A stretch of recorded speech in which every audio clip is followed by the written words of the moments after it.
pagi jemaat yang dikasihi Tuhan, Shalom. Mari kita bangkit berdiri bersama, kita akan segera mulai ibadah kita pada pagi hari ini.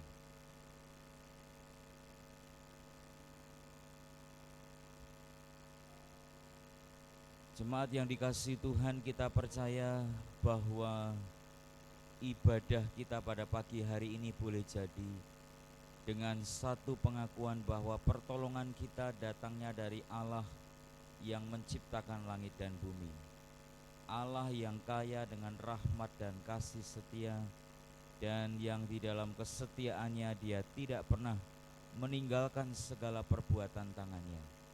Kiranya anugerah dan kasih karunia-Nya boleh memimpin, menyertai, dan memberkati di sepanjang ibadah serta pelayanan kita pada pagi hari ini. Amin.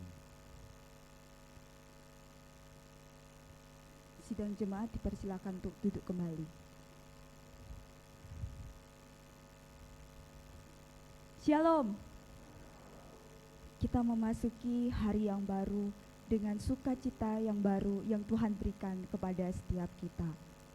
Kita bersyukur untuk semua penyertaan Tuhan di dalam setiap kehidupan kita masing-masing hari lepas hari. Sidang jemaat yang dikasihi oleh Tuhan Yesus Kristus, mari kita siapkan hati dan pikiran kita untuk kita boleh dilawat lagi oleh kebenaran firman Tuhan, bahkan puji-pujian, bahkan doa-doa yang akan kita naikkan kepada Tuhan Yesus Kristus. Sidang jemaat yang dikasihi oleh Tuhan, nats pembimbing kita pada hari ini di dalam Galatia pasal yang ke-5 ayat yang ke-13, demikian firman Tuhan. Saudara-saudara, memang kamu telah dipanggil untuk merdeka, tetapi janganlah kamu mempergunakan kemerdekaan itu sebagai kesempatan untuk kehidupan dalam dosa, melainkan layanilah seorang akan yang lain oleh kasih. Berita anugerah pada hari ini di dalam Roma pasal yang ke-6 ayat yang ke-18, demikian firman Tuhan. Kamu telah dimerdekakan dari dosa dan menjadi hamba kebenaran. Selanjutnya, petunjuk hidup baru di dalam 1 Petrus pasal yang ke-5 ayat yang ke-6, demikian firman Tuhan. Karena itu, rendahkanlah dirimu di bawah tangan Tuhan yang kuat, supaya kamu ditinggikannya pada waktunya. Sidang jemaat yang dikasihi oleh Tuhan, mari kita mengambil waktu teduh di hadapan Tuhan, sebab Dialah Allah yang besar dan ajaib, adil dan benar, Raja di atas segala raja, yang kuasanya tidak tertandingi. Sebab Dialah Allah yang layak menerima pujian. Mari kita pujikan, layaklah segala bangsa.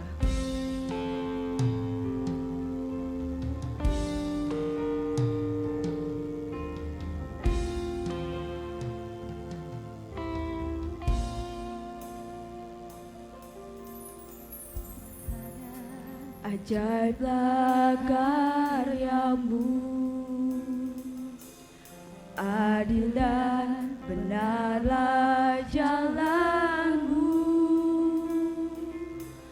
Raja segala bangsa yang Maha Kuasa, mulia nama-Mu.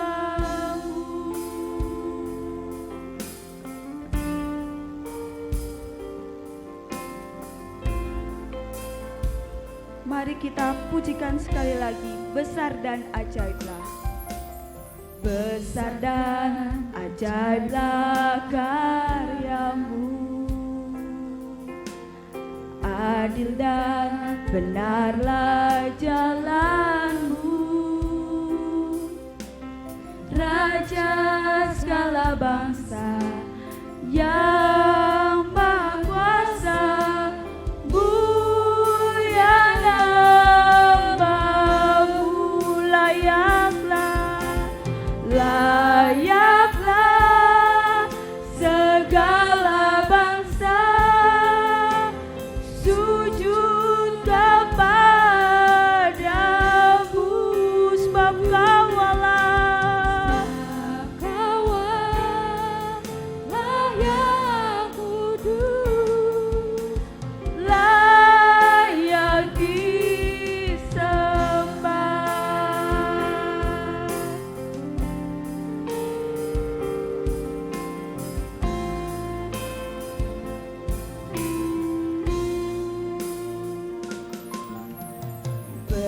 dan ajaiblah karyamu. Adil dan benarlah jalanmu, Raja segala bangsa yang Maha Kuasa.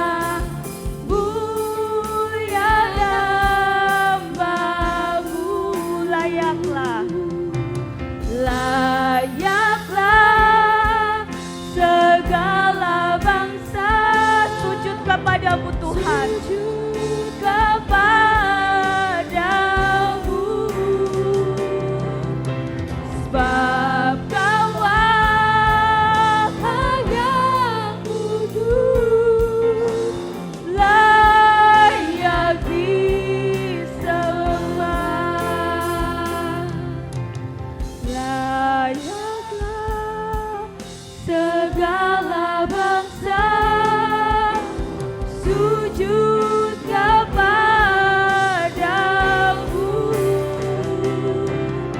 sebab Kau-lah yang kudus, layak disembah. Kita katakan, layaklah segala bangsa sujud kepadamu Tuhan, sujud kepadamu, sebab Kau Allah yang kudus, sebab Kau-lah yang kudus, layak disembah.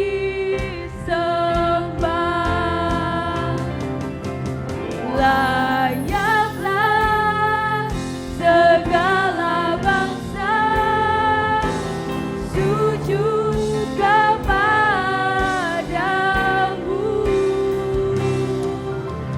sebab Kau-lah yang kudus, layak disembah.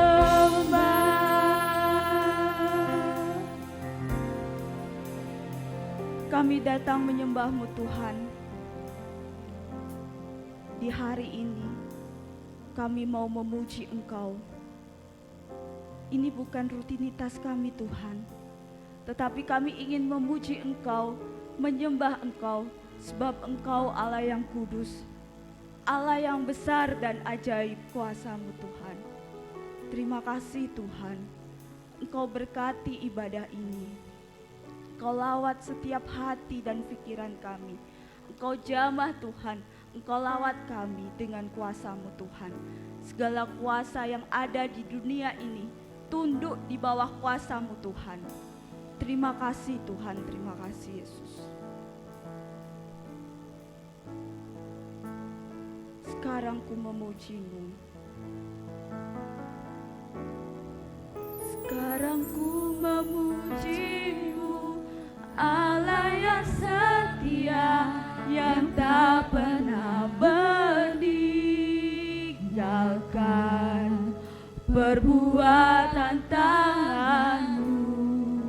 Sekarang ku menyembah-Mu, Allah yang mulia, sempurnakan setiap hidupku agar indah bagimu.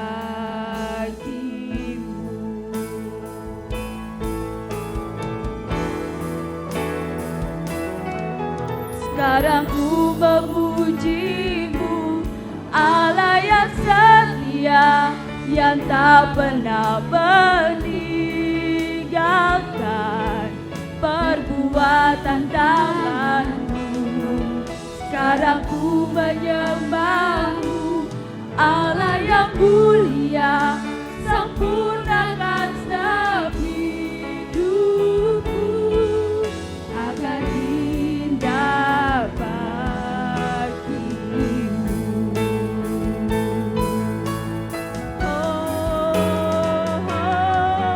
Sekarang ku memuji-Mu, Allah yang setia, yang tak pernah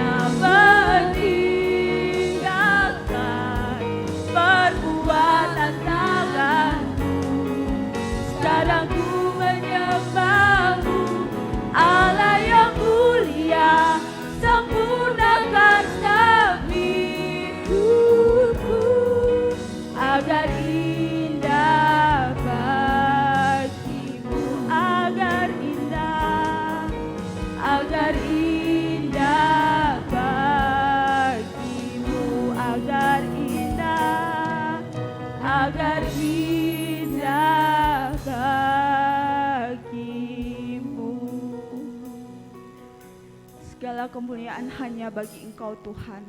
Terpujilah Engkau, kami menyerahkan ibadah ini ke dalam tangan kasih-Mu. Hanya di dalam nama Tuhan Yesus Kristus kami sudah berdoa dan bersyukur. Amin. Saya sapa sekali lagi, Shalom. Ada sukacita? Mari kita mengambil sikap berdiri. Kita mau terus memuji Tuhan. Kita mau katakan bahwa kita adalah orang-orang pemenang. Amin. Sebab di dalam nama Yesus ada kuasa, dan kuasa itu yang memenangkan kita. Mari kita pujikan dalam nama Yesus. Mari kita bertepuk tangan.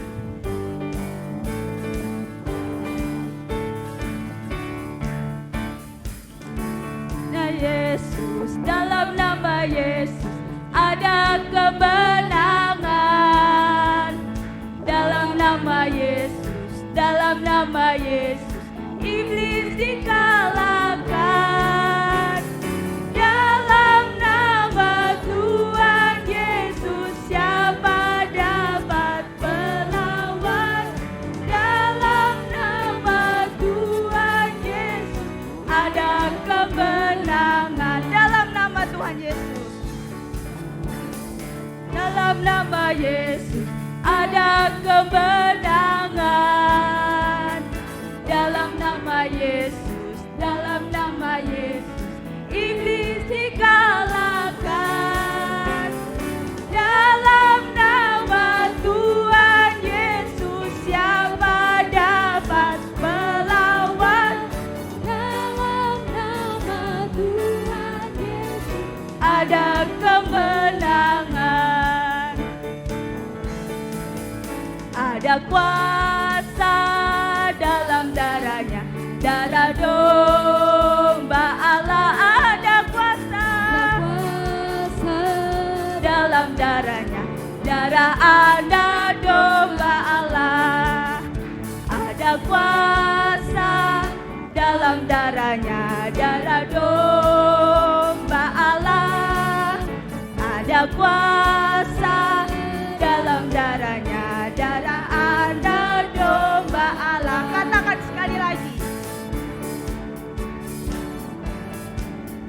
Ada kuasa dalam darahnya, darah domba Allah. Ada kuasa dalam darahnya, darah anak domba Allah. Mari kita katakan dengan iman bahwa kita semua adalah orang-orang pemenang. Kita mau pujikan ku menang bersama Yesus Tuhan.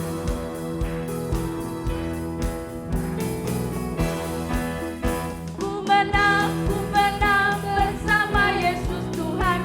Ku menang di dalam peperangan. Ku menang atas segala setan. Haleluya, haleluya. Ku menang. Bersama Yesus Tuhan. Ku menang di dalam peperangan. Ku menang atas segala setan. Haleluya, haleluya. Ku menang. Haleluya, dia bangkit. Haleluya, dia hidup. Haleluya, dia naik. Roh Kudus turun.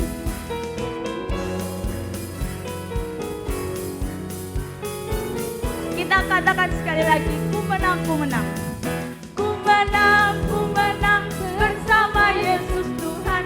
Ku menang di dalam peperangan. Ku menang atas segala setan. Haleluya, haleluya. Ku menang. Lambaikan tangan. Haleluya, dia bangkit. Haleluya, dia hidup. Haleluya, dia naik. Roh Kudus turun. Haleluya, dia bangkit. Haleluya, dia hidup.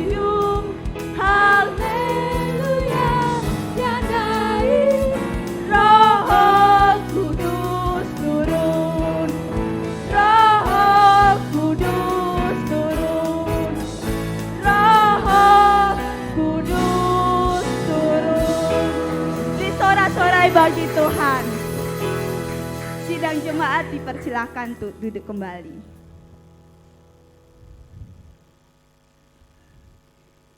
Tiba saatnya bagi kita untuk membawa setiap pergumulan kita di hadapan Tuhan. Biarlah pujian ini boleh menjadi penyataan iman kita bahwa dalam seluruh kehidupan kita, bahkan di dalam setiap pergumulan kita yang kita hadapi, kita mau senantiasa percaya kepada Tuhan bahwa Dia tidak akan pernah meninggalkan kita untuk bergumul sendiri. Dia akan memulihkan setiap kehidupan kita, bahkan Dia akan memberkati setiap kehidupan kita. Mari kita pujikan bersama-sama, Aku Percaya.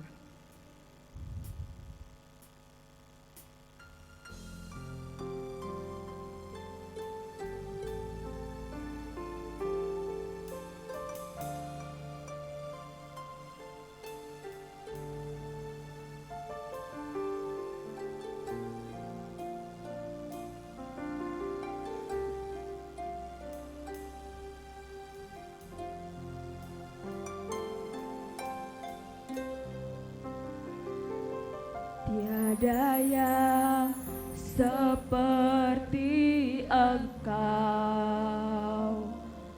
begitu mengasihiku.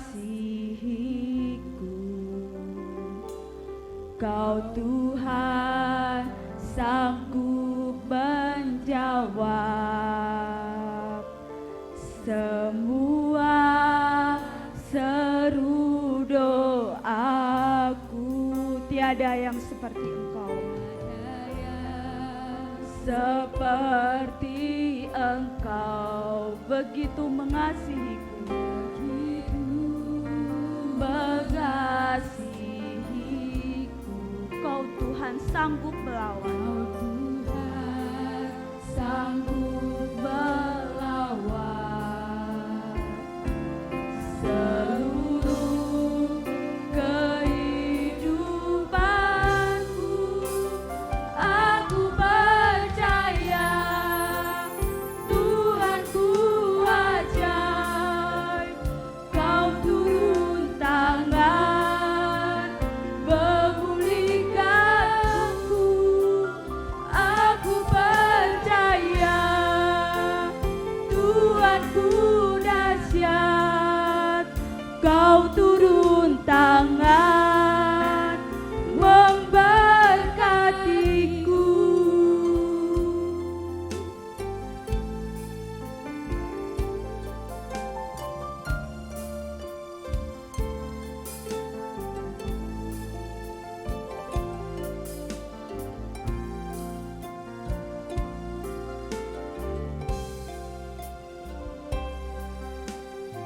Kita mau katakan, tiada yang seperti Engkau Yesus.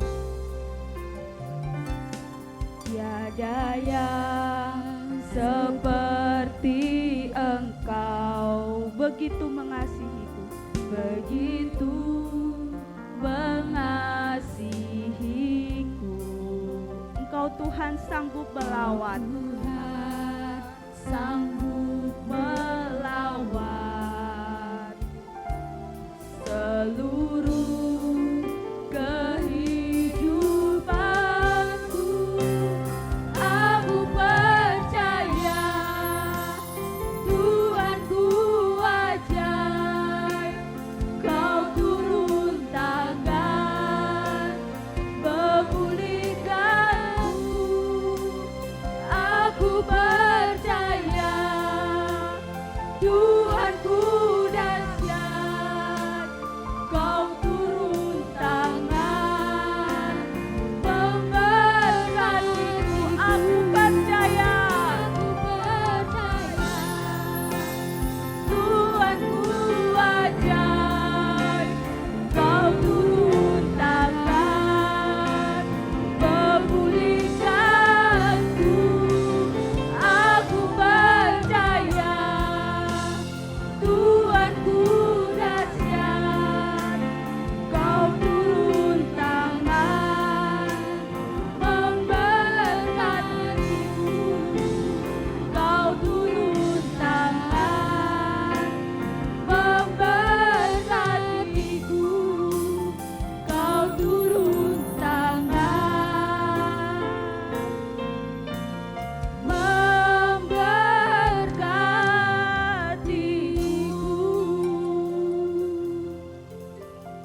seperti pujian ini Tuhan.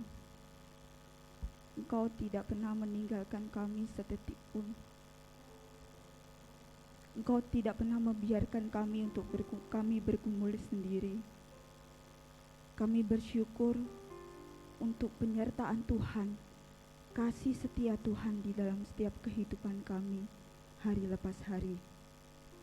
Kami bersyukur untuk gereja di tempat ini yang masih ada, yang masih Engkau pelihara sampai detik ini. Itu semua karena anugerah dan kemurahan Tuhan bagi gereja ini. Terima kasih Tuhan. Kami berdoa menyerahkan untuk setiap jemaat tempat ini. Kiranya Engkau Allah yang terus memberkati, menolong dalam setiap kehidupan mereka. Ketika mereka mengalami pergumulan Tuhan, baik itu di dalam kesehatan mereka, dalam pekerjaan mereka, bahkan dalam setiap keluarga mereka, bahkan mereka ada yang berkumpul ketika anggota mereka belum mengenal Engkau Tuhan. Kiranya Engkau Allah yang akan memberkati, menolong mereka, memberikan jalan keluar bagi setiap mereka, untuk mereka boleh mengatasi setiap permasalahan ini.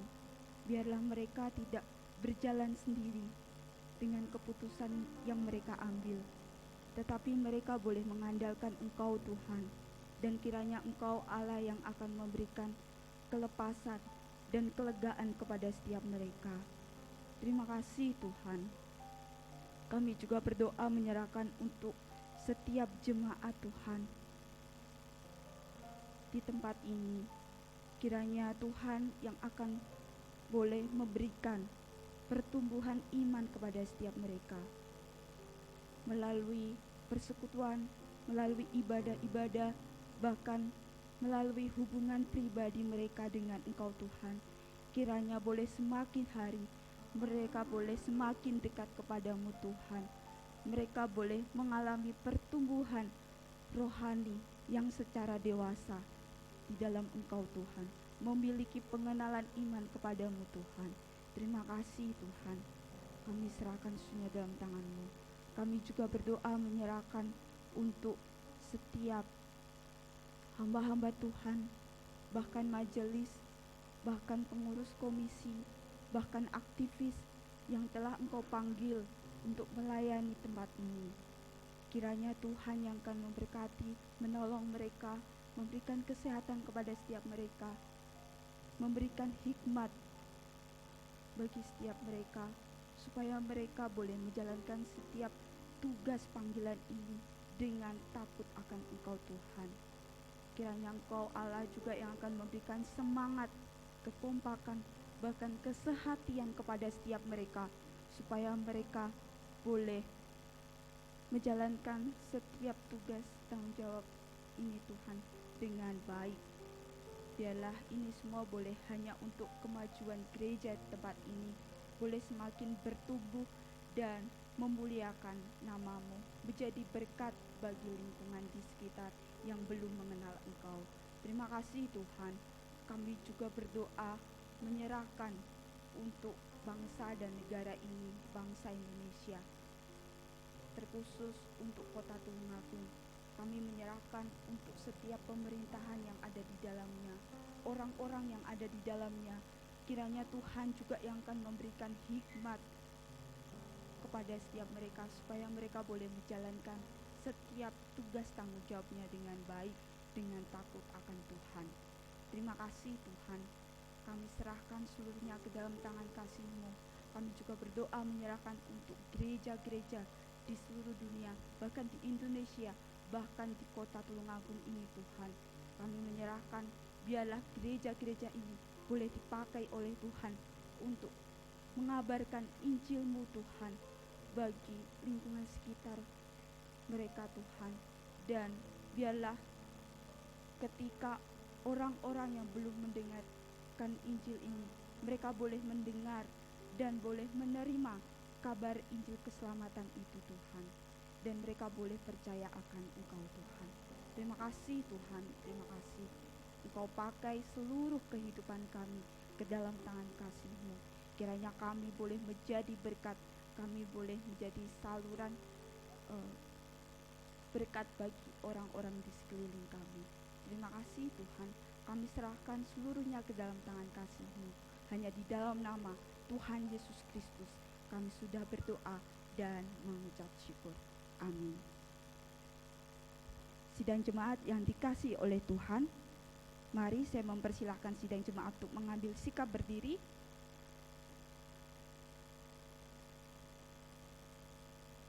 Kita akan mengikrarkan pengakuan iman kita di hadapan Tuhan. Pengakuan iman rasuli.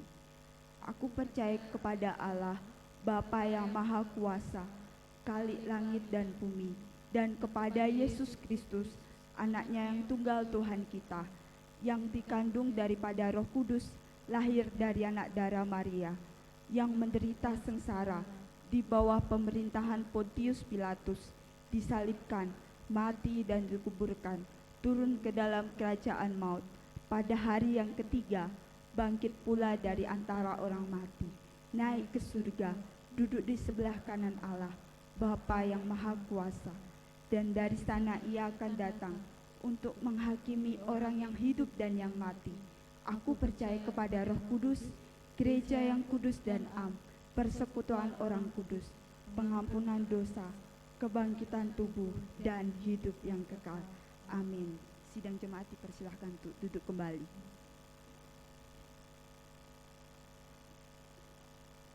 Saat ini kita tiba waktunya dalam perenungan firman Tuhan. Mari kita siapkan hati dan pikiran kita. Kita mau sama-sama duduk tenang untuk kita boleh menantikan firman itu berbicara atas kehidupan kita. Firman itu yang kita yakini dan imani bahwa firman itu berkuasa untuk mengubah kehidupan kita, sebab kuasanya itu tidak tertandingi.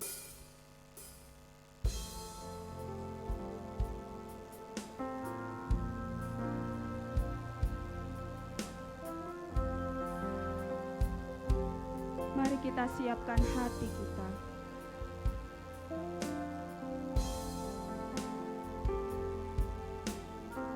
Untuk kita boleh dilawat oleh kebenaran firman Tuhan.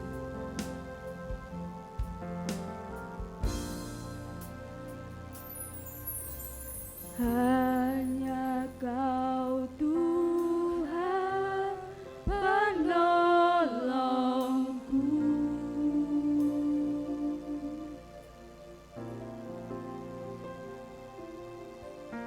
yang selalu setia bersamaku.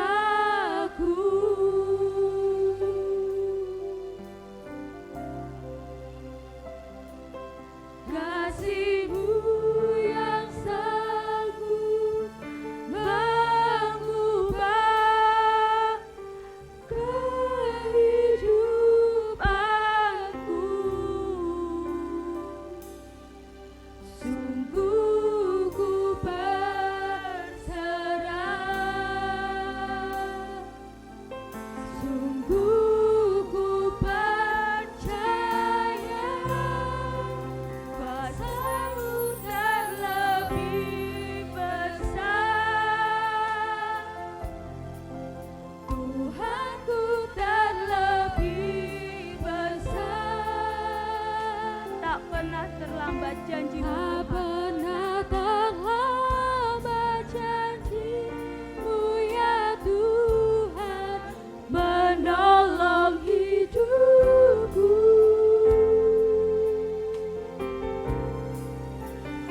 Tuhan, pulihkan hidup.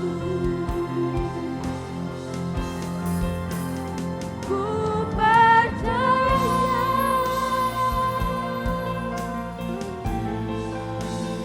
Kau bekerja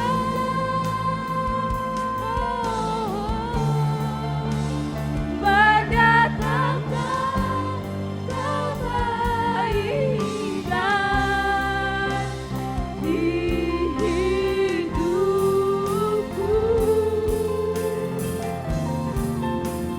Ku percaya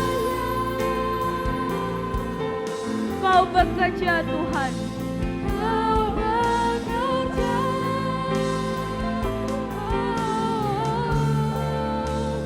mendatangkan kebaikan, mendatangkan kebaikan.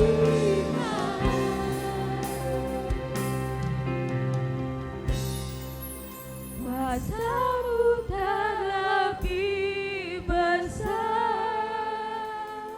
Oh Yesus Tuhan. Tuhanku terlebih besar. Tak pernah terlambat janji-Mu Tuhan. Terlambat janji-Mu ya Tuhan, menolong hidupku. Kuasa-Mu terlebih besar. Tuhanku terlebih besar. Tuhanku terlebih besar. Tak pernah terlambat janji-Mu ya Tuhan, pulihkan hidupku. Kuasa-Mu terlebih besar. Kuasa-Mu terlebih besar. Tuhanku terlebih besar.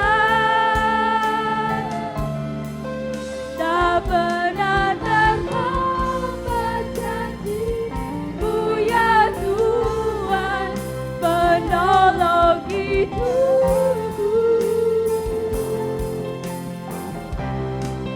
Kuasa-Mu terlebih besar. Tuhanku terlebih besar. Tak pernah terlambat janji-Mu ya Tuhan, pulihkan hidupku. Tak pernah terlambat, tak pernah terlambat janji-Mu ya Tuhan, pulihkan hidupku.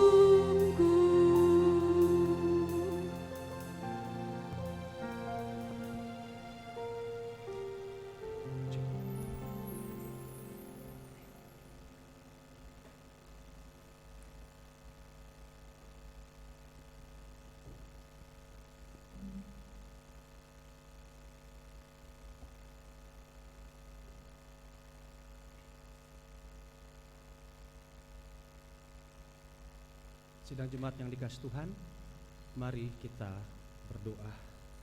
Kami bersyukur di pagi hari ini, firman Tuhan melawat kami kembali. Pada saat ini Tuhan, berbicaralah dengan jelas kepada kami. Katakan isi hati-Mu supaya kami tahu apa yang harus kami lakukan sebagai anak-anak-Mu ya Tuhan. Hamba-Mu yang akan menyampaikannya, kiranya hikmat dan urapan Tuhan turun atas hamba-Mu pada saat ini. Sehingga hamba-Mu dapat menyampaikan isi hati Tuhan dengan sejelas-jelasnya. Berkati kami semua ya Bapa. Di dalam nama Tuhan Yesus Kristus, kami siap diberkati firman-Mu. Haleluya, amin. Bapak Ibu yang dikasihi oleh Tuhan Yesus Kristus, Shalom. Selamat pagi. Saya yakin dan percaya setiap kita pada pagi hari ini siap untuk diberkati oleh kebenaran firman Tuhan. Amin. Bapak Ibu yang dikasihi oleh Tuhan Yesus Kristus, bulan Agustus adalah bulan kemerdekaan. Maka dari itu tema besar GKA Anugerah Tulungagung di bulan Agustus adalah kemerdekaan.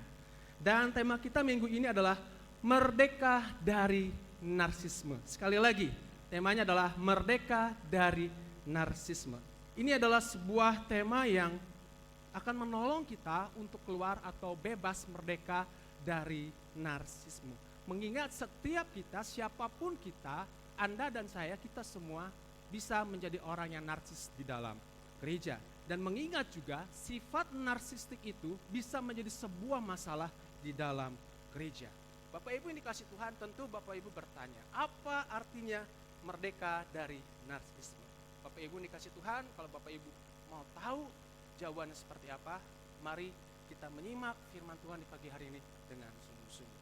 Bapak Ibu yang dikasih oleh Tuhan Yesus Kristus, mari kita membuka satu bagian firman Tuhan yang akan menjadi dasar pemberitaan kita di pagi hari ini. Kita buka 2 Timotius 3 ayat 1 sampai 5. Silakan Bapak Ibu membaca di dalam Alkitabnya masing-masing dan saya akan membacakannya untuk kita semua. Firman Tuhan di dalam 2 Timotius 3 ayat 1 sampai 5 berkata demikian. Ketahuilah bahwa pada hari-hari terakhir akan datang masa yang sukar. Manusia akan mencintai dirinya sendiri dan menjadi hamba uang. Mereka akan membual dan menyombongkan diri. Mereka akan menjadi pemfitnah. Mereka akan berontak terhadap orang tua dan tidak tahu berterima kasih. Tidak mempedulikan agama. Tidak tahu mengasihi. Tidak mau berdamai. Suka menjelekan orang. Tidak dapat mengekang diri. Garang. Tidak suka yang baik. Suka mengkhianat. Tidak berpikir panjang. Berlagak tahu. Lebih menuruti hawa nafsu daripada menuruti Allah. Secara lahiriah mereka menjalankan ibadah mereka, tetapi pada hakikatnya mereka memungkiri kekuatannya. Jauhilah mereka itu. Bapak Ibu yang dikasihi oleh Tuhan Yesus Kristus, perlu kita ketahui bahwa surat 2 Timotius itu bisa dikatakan sebagai surat wasiat. Wah, kenapa? Kenapa bisa dikatakan sebagai surat wasiat Bapak Ibu? Karena surat ini ditulis menjelang hari kematian Paulus. Dan seperti kita tahu dari tradisi gereja bahwa Paulus mati karena dieksekusi mati oleh pemerintah Romawi. Dan mengapa saya mengatakan ini sebagai surat wasiat? Karena isi surat ini berisi pesan dan nasihat dari Paulus kepada Timotius. Supaya apa? Supaya Timotius boleh menjadi hamba Tuhan yang cakap. Boleh menjadi hamba Tuhan yang kuat dalam menghadapi setiap tantangan di dalam pelayanannya sebagai seorang pelayan Tuhan. Nah Bapak Ibu yang dikasihi oleh Tuhan Yesus Kristus, dari sini kita dapat belajar bahwa yang namanya kasih itu harus dinyatakan dalam perbuatan. Sekali lagi, yang namanya kasih itu harus dinyatakan dalam perbuatan. Saya yakin dan percaya kita setuju dengan hal ini ya. Kalau kita mengatakan kasih kepada seseorang, kita mengatakan kasih kepada orang tua kita, kepada pasangan kita, kepada anak kita, kepada sahabat kita, maka kita wajib membuktikan kasih kita dengan perbuatan yang sungguh-sungguh. Kalau kita berkata, saya mengasihimu, tetapi tidak ada pembuktian dengan perbuatan yang sungguh-sungguh, maka itu namanya adalah omong doang. Itu adalah nato. Apa nato? No action, talk only. Tapi bagaimana Pak kalau misalnya saya mengatakan saya mengasihimu, tapi saya tidak membuktikan dengan sungguh-sungguh, saya melakukannya dengan setengah hati. Itu namanya kalau orang Kupang bilang babi seksi. Banyak bicara, sedikit aksi. Bapak Ibu yang dikasihi oleh Tuhan Yesus Kristus, mestilah kita menyatakan perbuatan yang nyata untuk membuktikan kasih kita kepada orang yang kita kasihi. Surat ini adalah bukti kasih kepada Timotius. Bapak Ibu yang dikasihi Tuhan, mari kita melihat kepada ayat yang pertama. Bapak Ibu yang dikasihi oleh Tuhan Yesus Kristus, di ayat pertama Paulus mengingatkan kepada Timotius bahwa semakin berjalannya waktu dalam mendekati hari Tuhan, akan ada banyak orang-orang yang beribadah kepada Tuhan, tetapi perhatikan baik-baik, menjadi orang yang mencintai dirinya sendiri dan menjadi hamba uang. Paulus mengingatkan hal ini kepada Timotius. Agar apa? Agar Timotius tahu dan terus mempersiapkan dirinya dengan sebaik mungkin dalam menghadapi orang-orang tersebut di dalam pelayanannya sebagai seorang pelayan Tuhan yang masih muda. Nah, Bapak Ibu yang dikasihi Tuhan, dari bagian firman Tuhan ini kita mendapat sebuah keterangan. Keterangan yang bagaimana? Keterangan yang menyatakan bahwa dalam menjelang akhir zaman akan ada banyak orang Kristen. Perhatikan ini, akan ada banyak orang Kristen. Di luar non-Kristen juga banyak, tapi ini fokusnya kepada orang Kristen. Akan ada banyak orang Kristen yang mencintai dirinya sendiri dan menjadi hamba uang. Bapak Ibu yang dikasih oleh Tuhan Yesus Kristus, ini memberikan kita keterangan bahwa kalau kita nanti melihat hal itu terjadi dalam kekristenan, apalagi itu terjadi dalam gereja kita di mana kita berjemaah, hendaklah kita tidak kaget. Tetapi kita juga terus apa? Mempersiapkan diri kita supaya kita tidak termasuk kepada orang-orang yang demikian. Bapak Ibu yang dikasih oleh Tuhan Yesus, tentu kita bertanya, seperti apa sih orang yang mencintai dirinya sendiri dan seperti apa sih orang yang menjadi hamba Tuhan? Bapak Ibu yang dikasih oleh Tuhan Yesus Kristus, jawabannya itu ada di ayat 2b sampai 5a.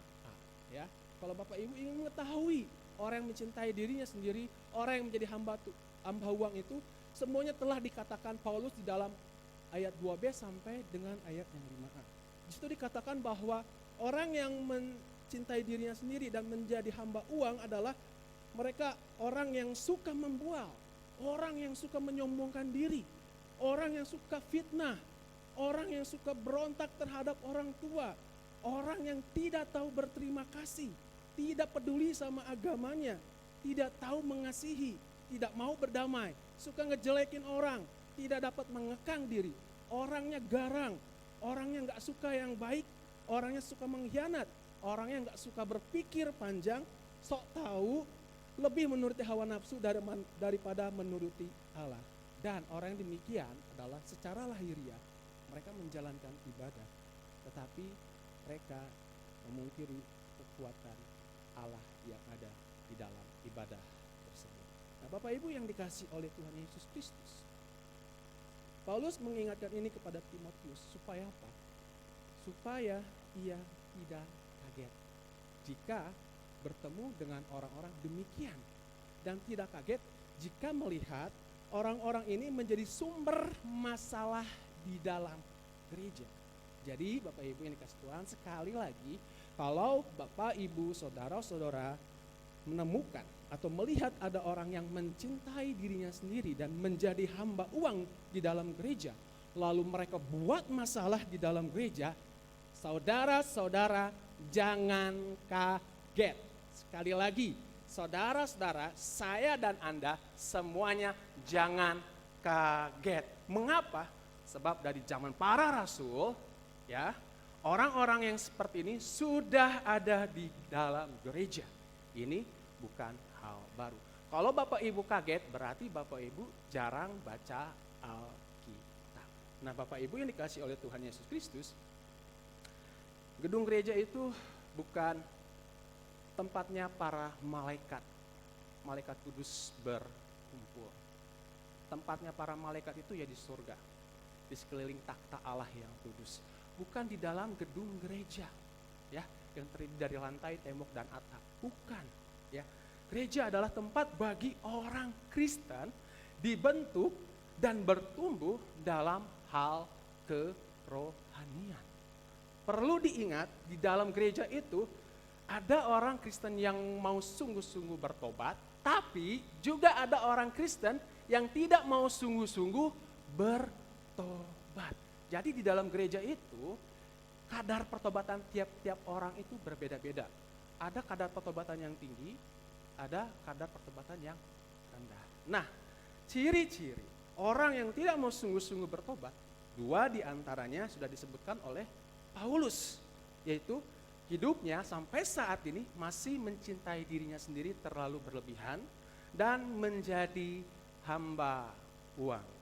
Bapak Ibu yang dikasih oleh Tuhan Yesus Kristus, jadi berhentilah menganggap gereja atau secara khususnya gedung gereja sebagai tempatnya orang-orang yang suci sempurna berkumpul. Ya. Berhenti menganggap gereja adalah orang yang hidupnya sudah suci sempurna. Orang yang sudah hidup suci sempurna itu bukan di gereja, bukan di dunia lagi, tapi nanti di langit dan bumi yang baru, di Yerusalem baru, di sorga mulia. Disitulah setiap kita, Anda dan saya, disempurnakan, disucikan secara sempurna oleh Tuhan Yesus. Ketika kita masih di dalam daging, hidup di dalam dunia, tidak ada yang suci sempurna. Yang ngaku suci banyak, yang ngaku sempurna banyak. Tetapi Paulus sudah mengingatkan, semua orang telah kehilangan kemuliaan Allah, telah berdosa. Maka itu tidak ada yang suci sempurna. Nah, Bapak Ibu yang dikasih oleh Tuhan Yesus Kristus, di dalam gereja tidak ada yang suci sempurna, itu harus kita yakini. Maka dari itu kita harus memandang gereja itu sebagai apa? Sebagai atau seperti bengkel, seperti rumah sakit, ya. Jangan menganggap gereja itu sebagai tempatnya para malaikat kudus berkumpul. Tidak. Tapi saya katakan dari atas mimbar ini, mari kita memandang gereja itu sebagai apa? Bengkel atau sebagai rumah sakit. Bapak Ibu tahu bengkel? Bapak Ibu tahu rumah sakit?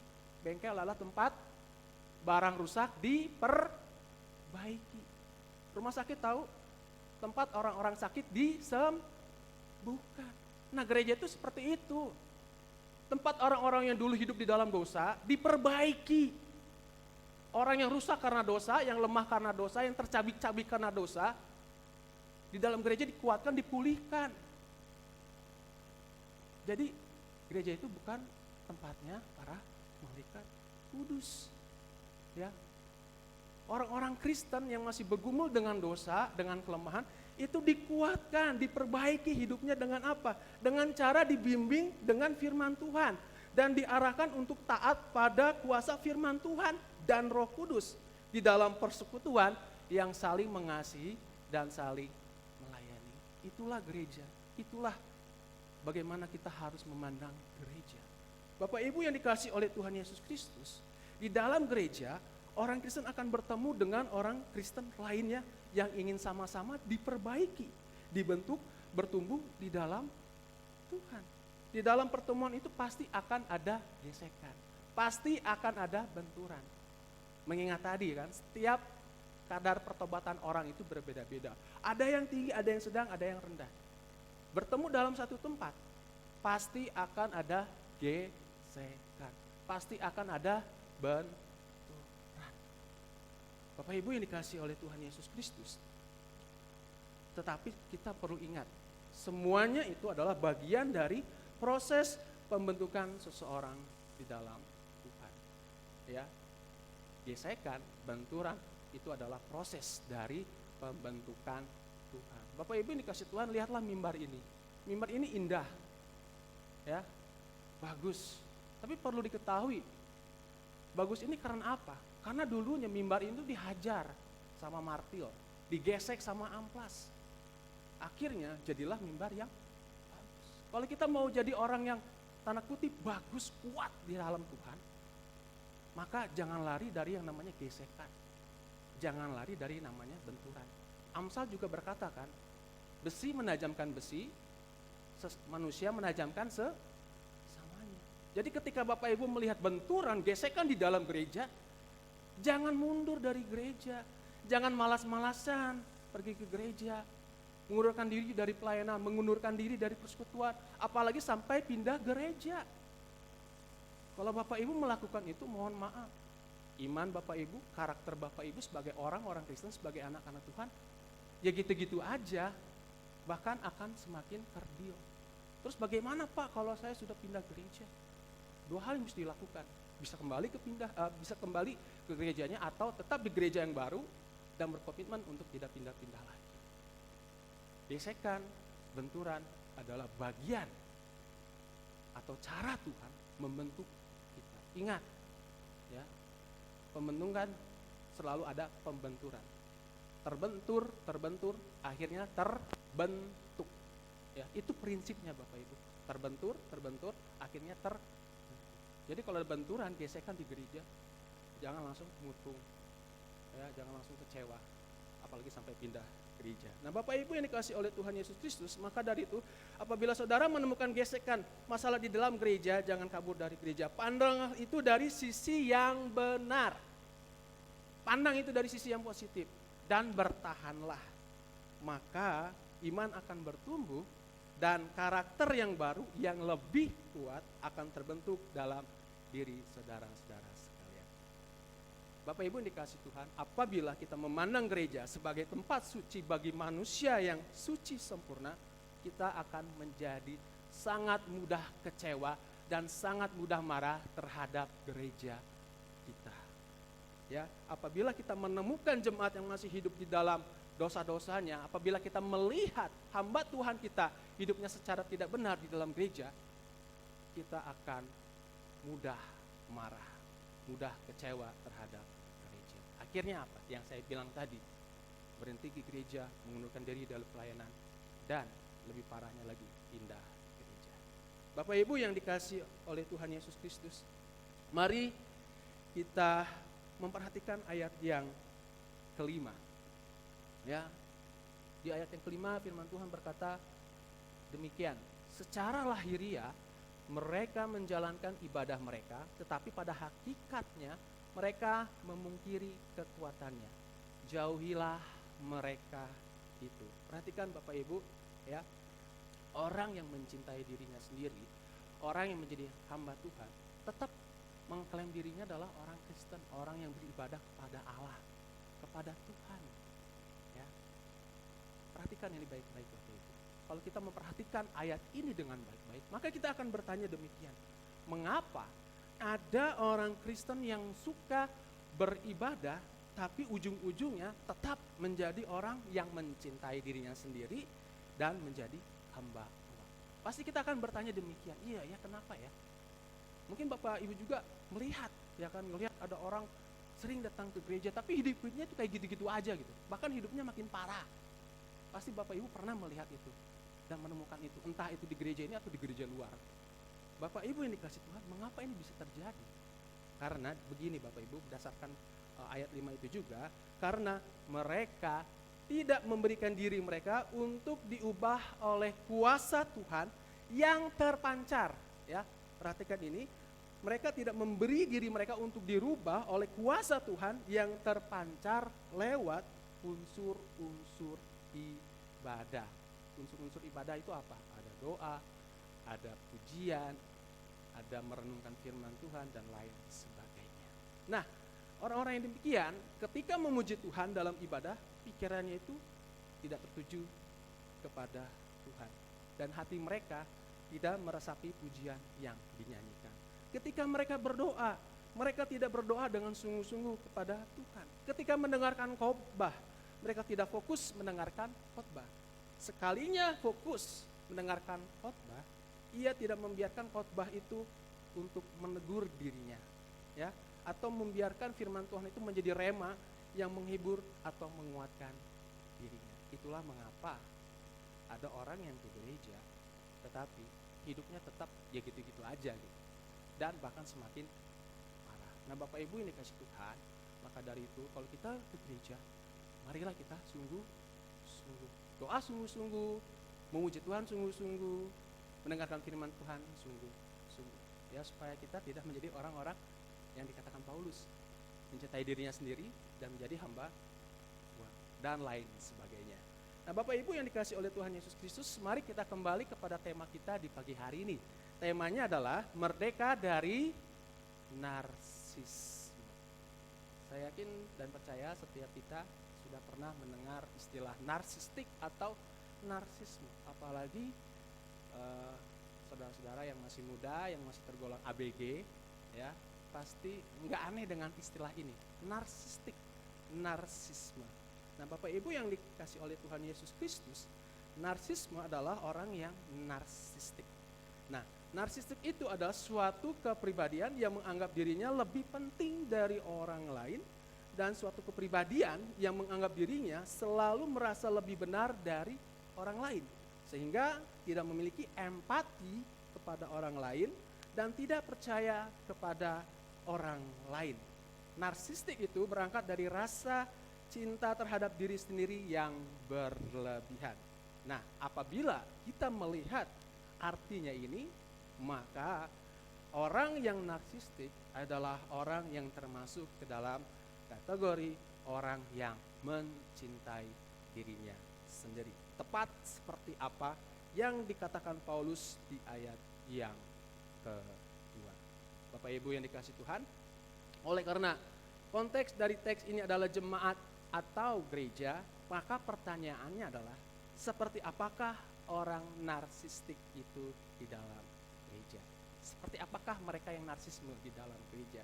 Di sini saya menemukan bahwa di dalam gereja orang yang narsistik adalah orang yang ingin diperlakukan secara istimewa, lebih dari orang lain, dan orang yang ingin suaranya itu atau pendapatnya itu didengar oleh orang lain, karena ia menganggap dirinya adalah yang paling benar dan orang yang paling penting di dalam gereja.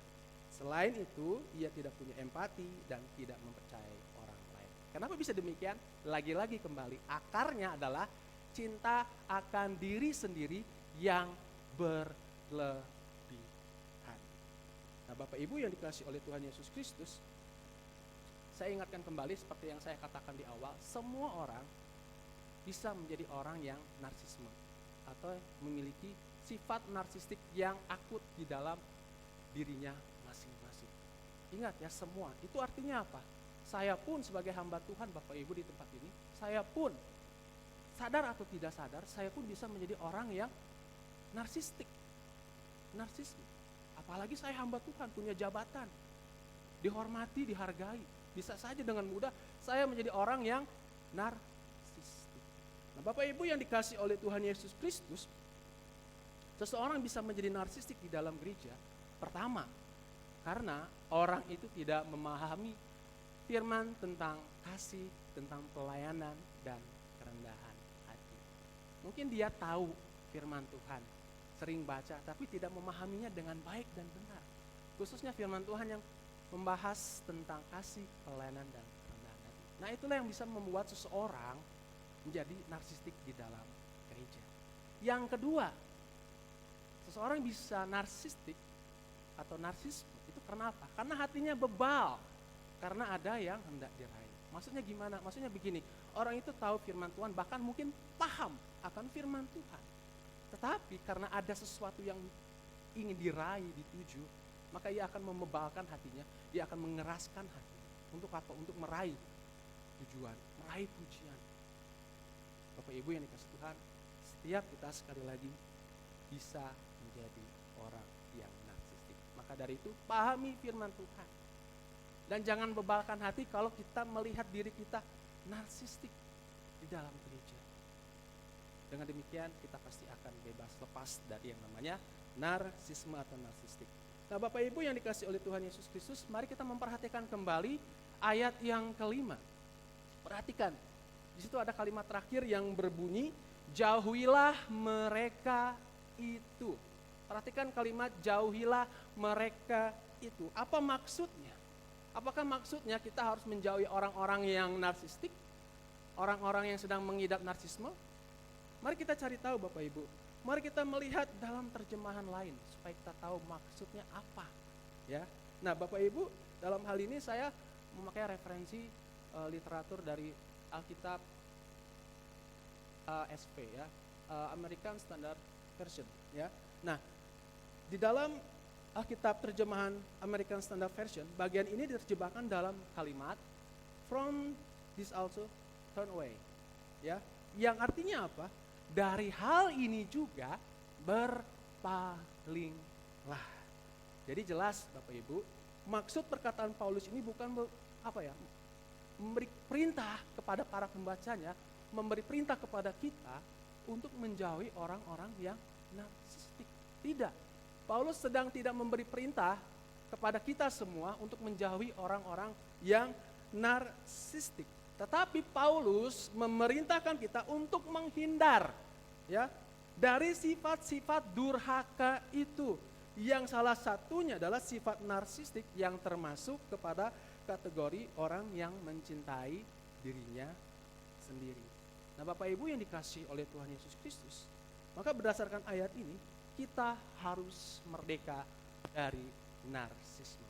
Sekali lagi, berdasarkan firman Tuhan ini, kita harus merdeka dari narsisme. Kenapa?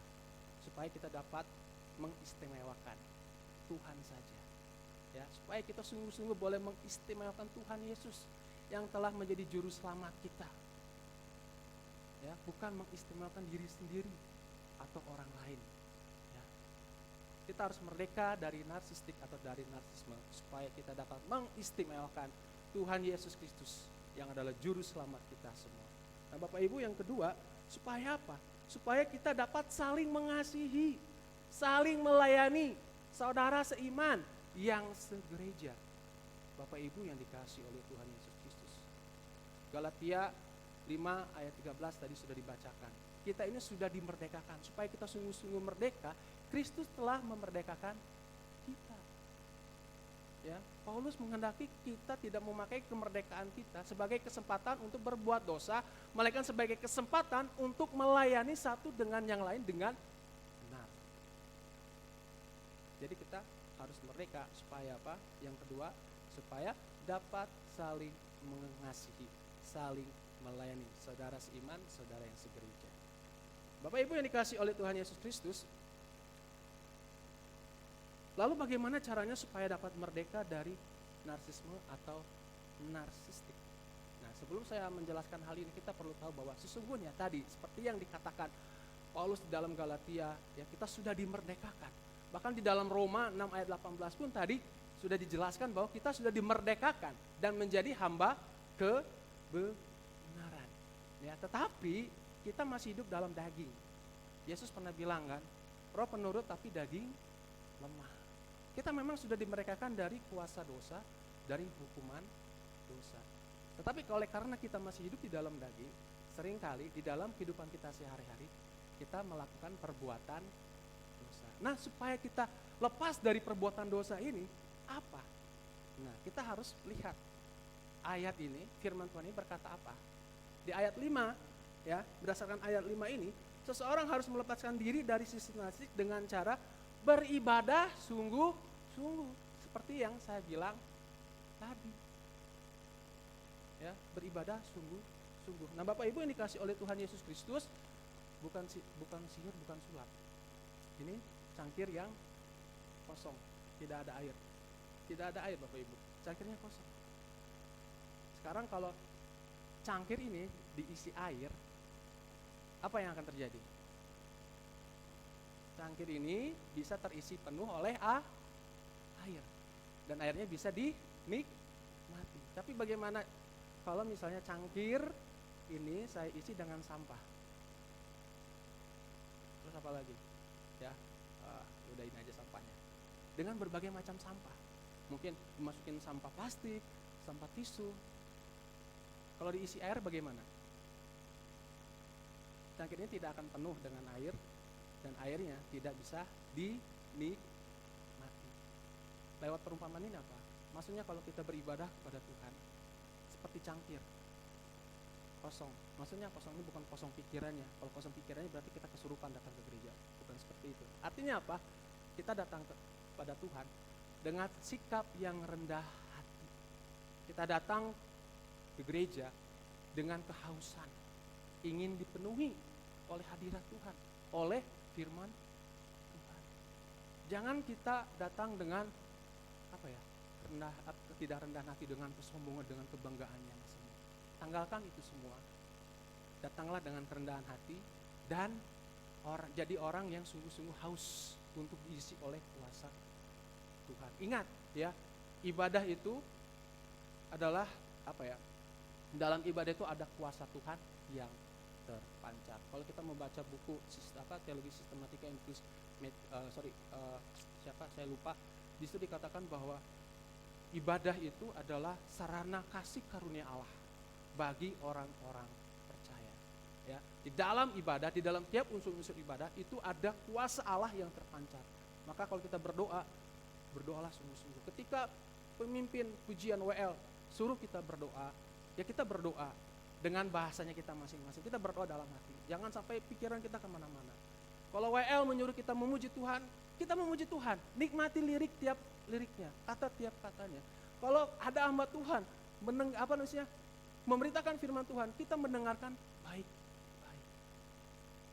Kalau kita melakukan itu semua, maka kuasa Tuhan akan terpenuh cukup di dalam diri kita, memenuhi diri kita, dan akhirnya kita bisa lepas dari yang namanya narsisme, ya, dosa mencintai diri sendiri dan dosa menjadi hamba Tuhan. Nah, Bapak Ibu yang dikasihi oleh Tuhan Yesus Kristus, Paulus dalam 1 Timotius 4 ayat 8 mengatakan, ibadah itu berguna dalam segala hal.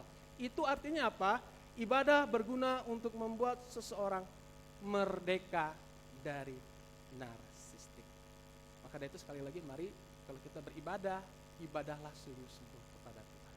Bapak Ibu yang dikasihi oleh Tuhan Yesus Kristus, tadi dikatakan bahwa kita tidak boleh menjauhi orang-orang yang narsistik. Kita hanya diperintahkan oleh Paulus untuk untuk menjauhi sifat-sifat durhaka itu, ya, sifat narsistik dalam kehidupan kita. Bukan orang narsistik yang kita jauhi. Mengapa? Sebab kita dengan orang yang narsistik adalah sama-sama tubuh Kristus. Kita punya tanggung jawab untuk menolong mereka. Kita nggak boleh mengabaikan mereka, menolak mereka, mengucilkan mereka, tidak boleh. Karena kita dengan mereka sama-sama tubuh Kristus. Tapi bedanya mereka sedang menjadi tubuh Kristus yang lemah. Kalau tangan sakit, maka kaki akan membawa ke orang yang bisa menyembuhkan tangan. Atau sebaliknya, ketika kaki sakit, maka tangan akan langsung membebani. Kalau kita melihat orang-orang yang demikian, jangan langsung menghindarkan diri, jangan langsung mengucilkan. Kita harus hadir di dekat mereka dan menolong mereka. Nah, bagaimana caranya? Caranya adalah kita menjadi teladan.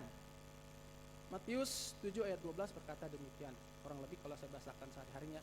Kalau kamu ingin diperlakukan baik dengan orang lain, maka kamu terlebih dahulu harus memperlakukan orang itu baik. Jangan kita menuntut orang, kamu baik ya, sedangkan kita nggak buat apa-apa.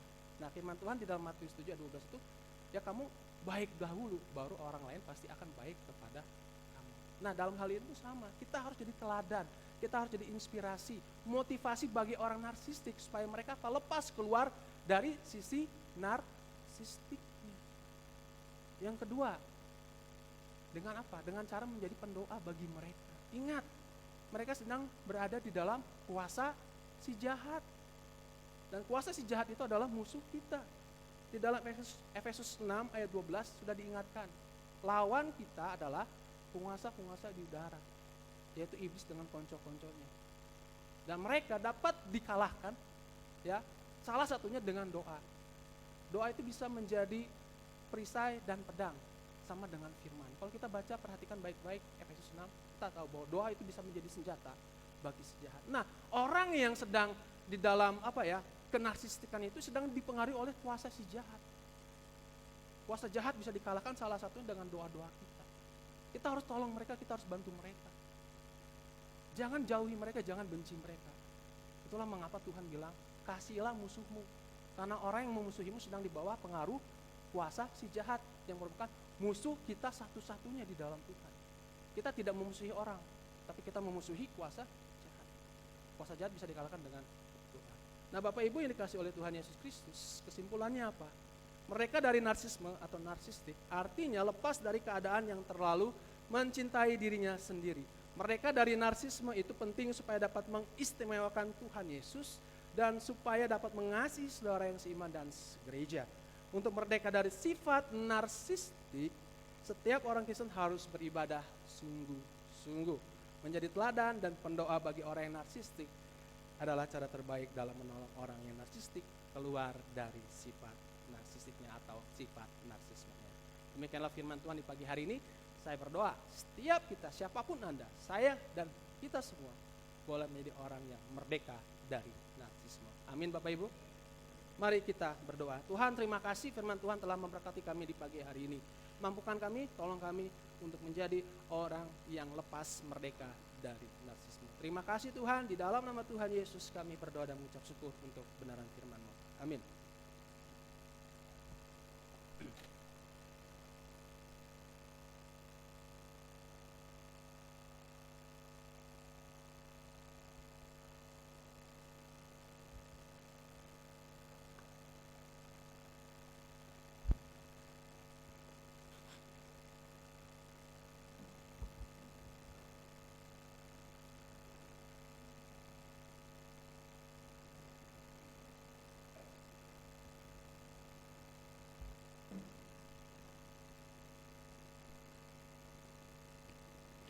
Puji nama Tuhan, kita telah diberkati oleh kebenaran firman Tuhan. Kiranya kita boleh mengaplikasikan firman itu di dalam setiap kehidupan kita. Kita akan memberikan yang terbaik bagi Tuhan. Bagi sidang jemaat yang beribadah secara online, dapat melakukan transfer ke rekening kas gereja yang tertera di layar saudara. Bersama-sama kita pujikan Allah sanggup.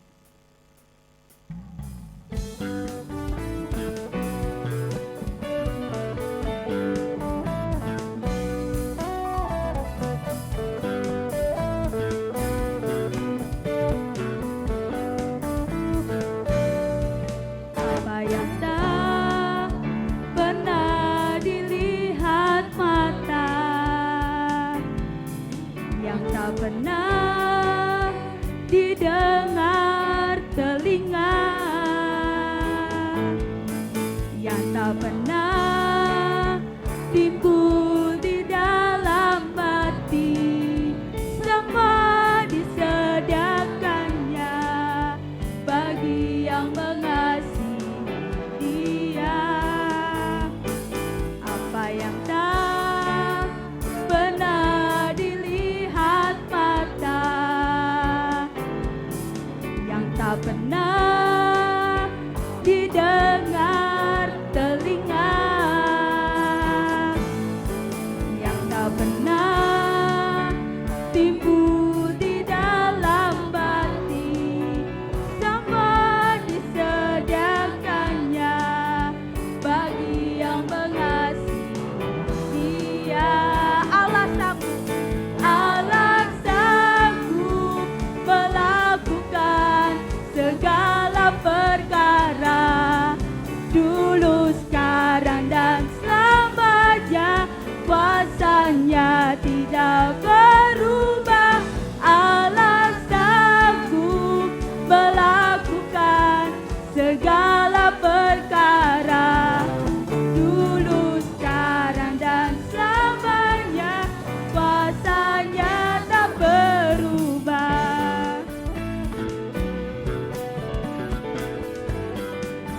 Sidang jemaat dipersilakan untuk berdiri.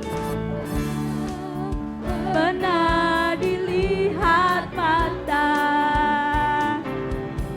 dan tak pernah didengar telinga, dan tak pernah timbul di dalam hati, semua disediakannya bagi yang mengasihi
Tuhan, kita berdoa.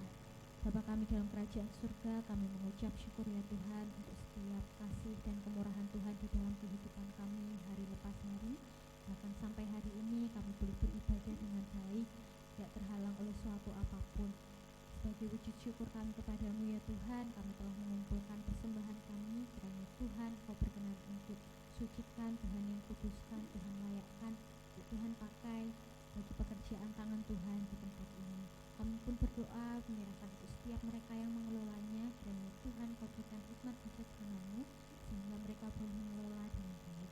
Kami pun berdoa bagi setiap kami, kiranya Tuhan Kau yang memberkati setiap pekerjaan, setiap usaha, setiap pelayanan yang kami lakukan hari lepas hari. Kiranya Tuhan, kehidupan kami pun boleh dapat menjadi berkat bagi orang-orang di sekeliling kami. Tuhan, inilah seru doa kami yang kami naikkan dalam satu nama Tuhan Yesus yang telah mengajarkan kami berdoa bersama. Bapa kami yang di surga, dikuduskanlah nama-Mu, datanglah kerajaan-Mu, jadilah kehendak-Mu, di bumi seperti di surga.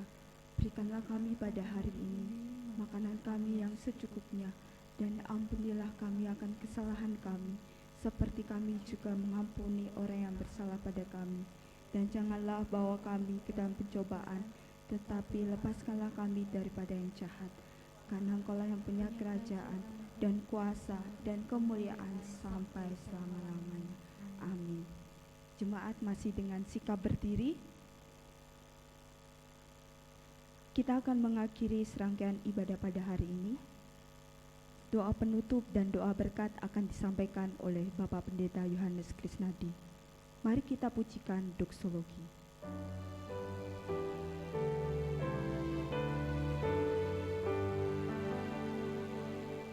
Puji Allah Bapa Putra,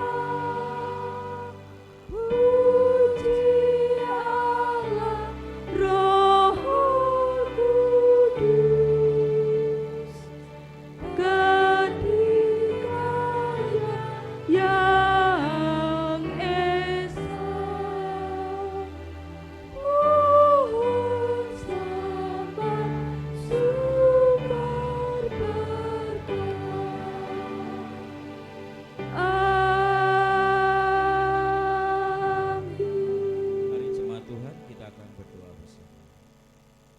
Bapa di surga, terima kasih Tuhan telah memimpin ibadah dan pelayanan kami pada pagi hari ini. Semua kemuliaan kami kembalikan hanya untuk Tuhan saja. Diberkatilah seluruh jemaat Tuhan yang sudah hadir dengan membawa hati dan pengharapan serta iman mereka kepada Tuhan. Diberkatilah seluruh pekerjaan, usaha, dan seluruh mata pencaharian dari jemaat-Mu. Kiranya apa yang dikerjakan oleh jemaat-Mu, Tuhan yang membuat berhasil. Begitu juga diberkatilah pendidikan dan sekolah anak-anak kami dalam jenjang-jenjang yang mereka miliki dan sedang mereka jalani. Tuhan yang memberi hikmat, Tuhan yang memampukan untuk mereka boleh berhasil dan berprestasi untuk kemuliaan bagi nama Tuhan. Diberkatilah setiap hamba-hamba-Mu dan seluruh pelayan-pelayan Tuhan yang telah ambil bagian pelayanan pada pagi hari ini. Kiranya melaluinya nama Tuhan saja yang diagungkan dan dimuliakan, dan kami semua boleh diberkati melaluinya. Terima kasih Tuhan Yesus, kami bersyukur jika sebentar kami akan mengakhiri ibadah ini, dan kami akan meninggalkan tempat ini dan kembali ke rumah masing-masing. Kami mohon perlindungan, penyertaan dan berkat yang daripada Tuhan. Jemaat dikasih Tuhan, arahkan hatimu kepada Tuhan. Pulanglah dan terimalah berkat yang daripada Tuhan. Kiranya berkat damai sejahtera dan sukacita serta penghiburan dan penyertaan dari Allah Tritunggal boleh memimpin, menyertai, menopang dan memberkati hidup saudara mulai saat pagi hari ini sampai selama-lamanya. Amin.